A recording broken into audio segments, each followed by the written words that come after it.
Di samping saya ini ada sebuah casing, tapi mungkin di luar bayangan teman-teman, casingnya ini masih belum dirakit. Jadi ini harus dirakit dulu, ada beberapa bagian mulai dari front panel, side panel, top panel, baik itu kanan dan kiri dari side panel, ini semua harus kita rakit dulu ya. Termasuk juga bagian-bagian dari slot bagian belakang. Jadi kalau kita tahu istilah mending rakit PC, ini artinya mending rakit casing. Nama serinya adalah Cube 500 ya, Cube 500. Nanti kami akan tunjukkan gambar atau bentuk fisiknya setelah dirakit seperti apa. Bentuk jadinya tadi yang Cube 500 itu seperti ini. Jadi basicnya itu dari Q500L yang sudah ada, hanya di enhance dan membuat semuanya jadi modular. Ada pilihan beberapa warna, hijau, kuning, putih, dan juga ada warna merah jambu atau pink. Saya juga dengar ada warna blacknya juga, jadi ada 5 pilihan warna yang bisa kalian pilih sesuai dengan tema dari PC yang kalian pakai. Casing ini termasuk ringkas ya, kalau kita lihat ini gampang sekali dibuka. Jadi tinggal slide begini, kita bisa langsung buka. Lalu bagian-bagian di dalamnya juga bisa kita lepas seperti ini. Ini bisa mendukung AIO dengan radiator hingga 280 mm. Kemudian bagian depan, panel depan kalau kita buka juga seperti ini. Ada dust filternya juga di bagian depan. Lalu juga bagian atas. Dan bahkan bagian sampingnya.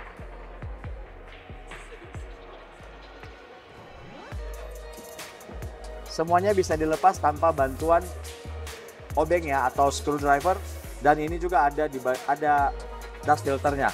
Untuk dukungan motherboard, ini motherboard yang bisa dimuat di dalam casing ini hingga ukuran extended ATX.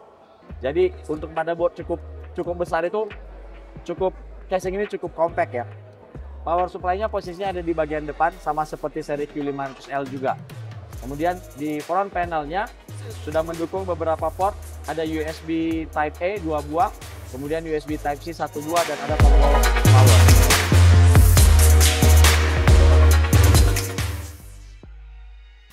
Untuk Mini ITX, kita ada Encore 100 Max. Ini menggunakan konsep sama seperti NR200P Max, di mana pada paket penjualannya itu menyertakan power supply, cooler, casingnya sendiri, dan juga AIO.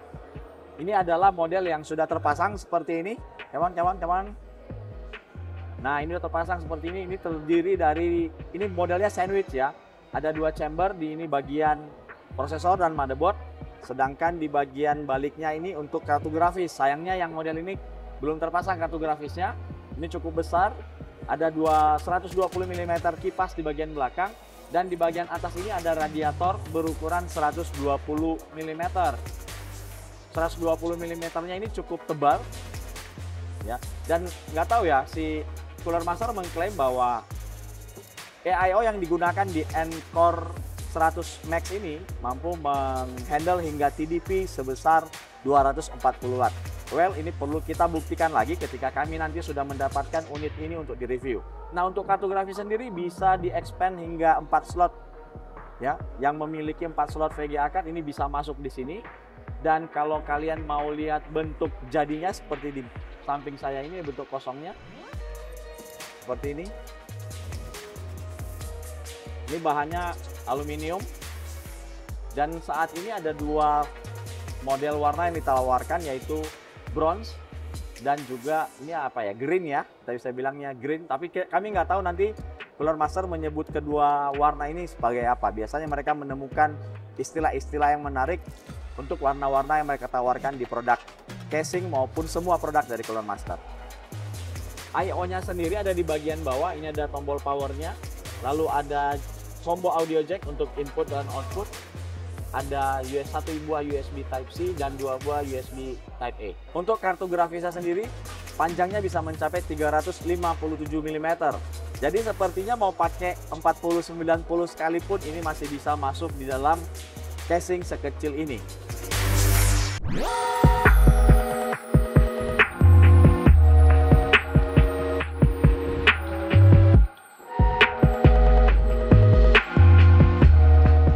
Penerus Master Liquid Flux itu sudah ada juga namanya Master Liquid Atmos. Ada beberapa pembaharuan yang dilakukan di liquid cooler dari Cooler Master ini, terutama sekali di bagian ini ya, pump dan juga di bagian base-nya ini sudah full. Mereka juga menggunakan kipas yang baru untuk radiator. Kemudian radiatornya juga terlihat lebih tebal. Jadi diharapkan akan lebih efisien coolingnya. Dan tentu saja satu hal yang mereka outstanding dan selalu bicarakan adalah mereka menggunakan plastik daur ulang untuk produksi ini, sehingga membuat produk ini salah satu produk yang eco-friendly. Satu kelebihan Master Liquid 360 Atmos kita akan lihat lebih detail lagi, di mana kita bisa melakukan kustomisasi sesuai dengan apa yang kita inginkan. Ini bisa kita cabut ya. Lalu kita bisa mengganti bagian ini dengan menggunakan tool khusus yang sudah disertakan dalam paket penjualan. Ini tinggal begini saja. Lalu kita bisa ganti dengan desain yang kita sukai. Dan ini desainnya bisa di-download atau 3D filenya bisa di-download di website Cooler Master nantinya. Jadi mau ganti warna apa juga bisa. Jadi bisa merepresentasikan personalisasi dari teman-teman yang ingin mendapatkan nuansa yang berbeda dibandingkan sistem atau PC lainnya.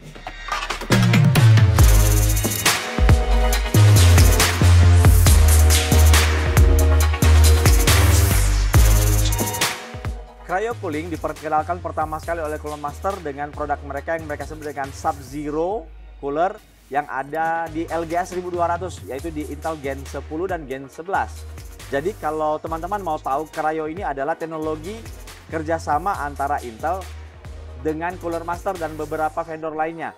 Intinya adalah bagaimana mereka bisa menghasilkan sebuah cooler yang bisa berada di bawah 0 derajat Celcius, sehingga performa dari prosesor Intel, khususnya yang seri K yang memiliki TVB atau Thermal Velocity Boost, itu bisa meningkat lebih tinggi lagi. Nah, mari kita lihat dari dekat. Ini adalah beberapa komponen penting yang ada di Sub-Zero Evo. Ini adalah yang paling baru. Sub-Zero Evo akan mendukung LGA 1700. Ada 360 mm radiator dengan 3 kipas pendingin, dan kalau tidak RGB dia tidak dingin ya.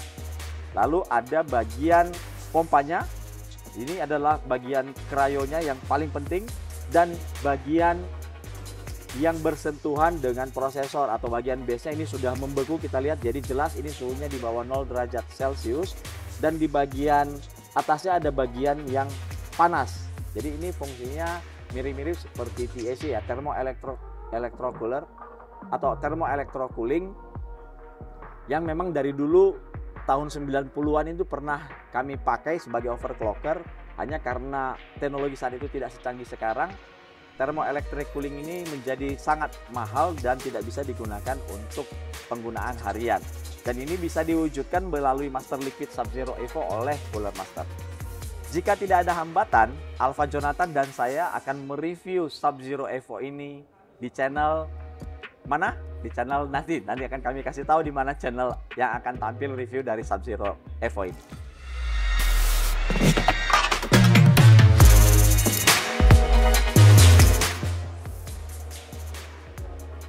Yang paling menarik buat saya untuk jenis liquid cooling adalah ini, namanya Master Loop Concept Series. Ini yang sudah jadi seperti ini. Tapi kalau kita mau buka satu-satu komponen coolernya, ini ada pompa. Ini pompa buatan dari Cooler Master ini sendiri. Biasanya untuk pompa kita gunakan D5 dan DDC ya. Kalau ini sudah menggunakan desain dari Cooler Master sendiri. Ini reservoirnya cukup besar. Kemudian bagian pompanya itu terpisah, sehingga panas dari pompa ini tidak akan masuk ke dalam reservoir. Jadi air akan terjaga temperaturnya. Untuk radiator juga menggunakan desain dari Cooler Master sendiri. Ini berat sekali. Kami rasa ini bahannya tembaga ya. Ini bukan hanya aluminium, dan manis sekali di bagian sisinya ini ada logo Cooler Master yang sangat elegan. Jadi kalau kita pasang di casing ini sangat kelihatan eksklusivitasnya. Juga waterblocknya juga memiliki desain yang dibuat oleh Cooler Master sendiri. Ini ada dua contoh. Ini kayaknya hitam dan silver ya.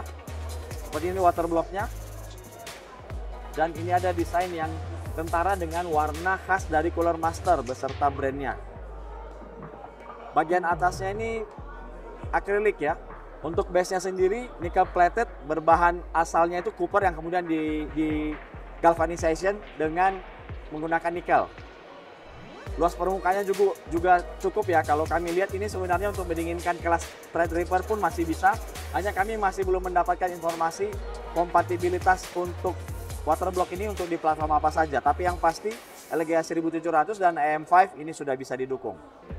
Bukan hanya waterblock untuk prosesor, waterblock untuk VGA juga disiapkan oleh Cooler Master. Ini juga desain mereka sendiri. Ini kami tunjukkan sebuah waterblock dari GPU-nya yang digunakan di kartu grafis Gigabyte RTX 4080 ini sepertinya. Ada backplate-nya juga dan kelihatan dia cuma mengambil 2 slot saja dengan menggunakan solusi GPU waterblock dari Cooler Master. Ada 2 versi, ini adalah versi yang memiliki nuansa logo Cooler Master yang kentara, sama seperti bagian waterblock-nya untuk prosesor. Satu hal yang membuat Cooler Master itu akan terlihat langsung dari hasil yang seperti tampil saat ini adalah bagian dari fitting yang digunakan. Cooler Master menggunakan fitting yang unik, yang ukurannya itu sedikit tidak biasa dibandingkan fitting-fitting yang sudah umum kalian lihat ya. Jadi fittingnya ini cukup besar, kita bisa lihat di bagian ini. Fittingnya cukup kentara, jadi dari jauh pun ketika kita melihat desain PC yang seperti ini, kita bisa langsung menentukan bahwa ini menggunakan solusi dari Master Loop konsep dari Cooler Master. Pastinya teman-teman itu penasaran ini performanya seperti apa, tapi seperti teman-teman lihat di belakang saya, ini sama sekali tidak ada monitor, tidak ada keyboard atau mouse, di mana kami bisa melakukan testing thermal. Kami rasa ini karena baru mulai diproduksi, belum mass production, ini yang membuat mereka belum bisa menampilkan thermal result dari produk Master Loop konsep ini.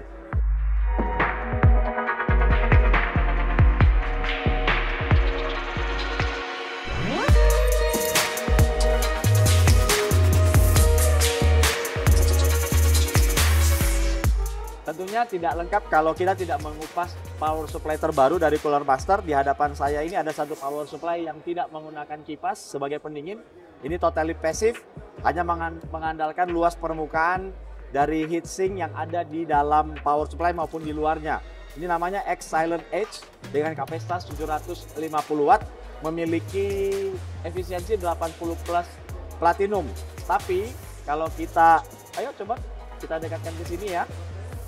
Nah, tapi kalau kita lihat lebih dekat lagi, ini ada salah tulis ya, Xlien. Kayaknya ini karena masih benar-benar buru-buru, mungkin agak ngantuk sedikit kali ya orang Cooler Masternya waktu melakukan produksi atau membuat marking di bagian badan power supply. Nah, kalau teman-teman lihat secara physically, ini lebih besar. Ini karena memanfaatkan luas permukaan untuk melepaskan panas. Ini cukup berat ya, tidak ada kipas sama sekali. Di bagian ini ada sirip pelepasan panas ya, bagian pelepasan panas yang cukup luas ya. Ini yang dimanfaatkan oleh komponen untuk melepaskan panas yang dihasilkan. Ini modular dan dia juga sudah mendukung semi digital ya. Jadi ada USB protokol di mana kita bisa melakukan monitoring dari power supply ini menggunakan software Master Control. No RGB ya, karena nggak ada kipasnya jadi otomatis ini nggak ada RGB-nya. Aduh, ini cukup berat ya, agak kalau lama-lama dipegang ini lumayan deh, bisa membuat otot-otot kita jadi lebih kekar. Tidak lengkap kalau power supply itu nggak ada RGB-nya ya di masa sekarang. Ini adalah versi X Silent Max, ini ada kipasnya dan kipasnya ini RGB.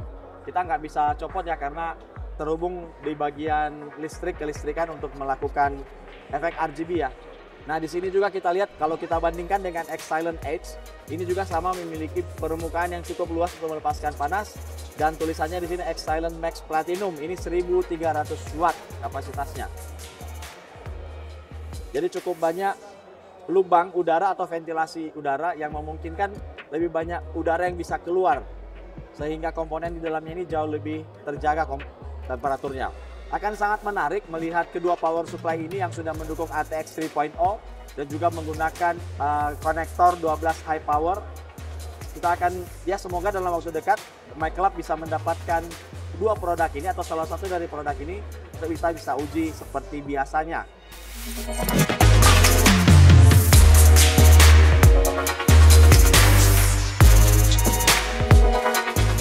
di Taiwan sendiri line itu masih sangat populer. Ini yang menyebabkan Cooler Master membuat satu line produk mereka untuk keyboard dan mouse itu memiliki nuansa line yang sangat kentara. Coba kita lihat di sini. Ini sangat lucu-lucu. Namanya ini apa? Line Mini Edition. Ini.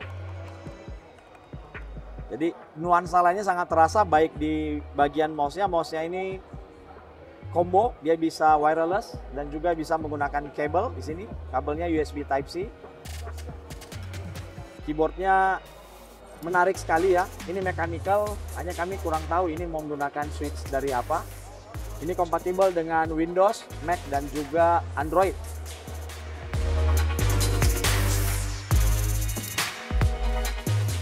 Kalian penggemar Street Fighter, Cooler Master juga punya solusi bagi kalian yang mania sekali dengan Street Fighter. Street Fighter ini membawa saya kembali ke waktu saya SMP ya. SD, SMP saat itu lagi ramai di Dingdong di kota saya. Itu memainkan game Street Fighter yang saat ini sudah mencapai Street Fighter ke-6 ya, Street Fighter 6. Nah, Cooler Master ini mencoba menghadirkan kembali, membangun kembali nuansa Street Fighter di hampir di semua lini produk DIY-nya. Kita lihat ini ada chassis Street Fighter Edition. Ini kalau nggak salah basisnya di TD500 series ya. Lalu ada cooler juga. Ini namanya 360L Core SF6 Look. Look ini adalah salah satu karakter Street Fighter 6. Saya tidak pernah kenal Look ini sebelumnya. Saya biasanya pakainya Dalsim, kalau nggak Dalsim Chun-Li.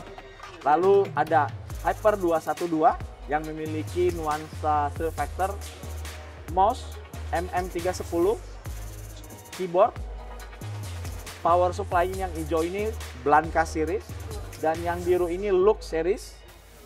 Dan tentunya tidak lengkap kalau tidak ada mousepad yang juga memiliki nuansa Street Fighter dan kursi. Jadi teman-teman itu bisa membangun sebuah PC yang memiliki nuansa yang sangat kental dengan Street Fighter.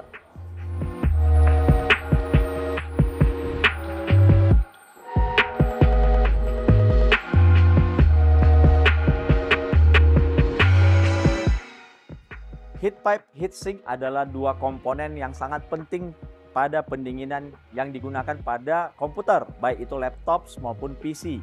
Di sini kita bisa lihat bagaimana Cooler Master menghasilkan beberapa jenis solusi pendinginan yang mereka gunakan pada produk yang mereka jual hingga pada hari ini. Ada ultra thin vapor chamber ya, seperti ini. Kemudian ini kalau kita lihat pendingin-pendingin yang digunakan di laptop, bagian ini ada heat pipe, kombinasi heat pipe, heatsink. Ini kita bisa lihat bagian dari heat pipe-nya. Mereka potong sebelah sini di sintered heat pipe istilahnya. Jadi bisa mengantarkan panas jauh lebih cepat.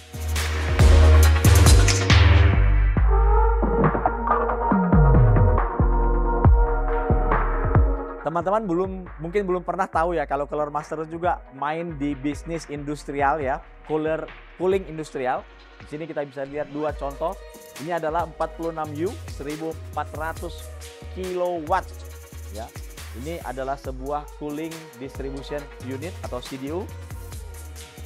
Ini bisa menghasilkan atau mendinginkan heat load sampai 1400 kW dengan menggunakan kombinasi dari teknologi yang dimiliki oleh Cooler Master. Ini juga contoh lainnya, cooling distribution unit dengan versi yang lain. Ini juga, dan ini juga. Ini yang digunakan di NVIDIA. Ini bisa kita lihat ada logo NVIDIA-nya ini. 5G communication juga ternyata didinginkan oleh Cooler Master, men. Ya, kita bisa lihat di sini beberapa komponen terpenting dari 5G itu menghasilkan panas yang cukup besar sehingga perlu didinginkan dengan pendingin pasif. Seperti yang kita bisa lihat di produk di depan saya ini.